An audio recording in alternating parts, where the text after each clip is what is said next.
সিদ্দিক ফারুক উসমান ও হায়দার চারজন সাহাবা সবচেয়ে বেহতর, কারণ তাদের দিলে আছে আল্লাহর পয়গম্বর। নারায়ে তাকবীর আল্লাহু আকবার, সবাই নারায়ে তাকবীর আল্লাহু আকবার। নারায়ে রিসালাত ইয়া লা মোহাব্বত, নারায়ে তাকবীর আল্লাহু আকবার।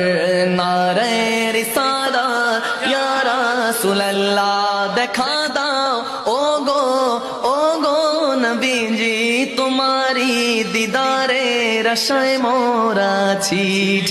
দেখা দাও ও গো নবীজি, তোমারি দিদারে আশায় মোরা আছি। দু চোখ জুড়ে দেখবো পয়গম্বরে। নারায়ে তাকবীর আল্লাহু আকবার।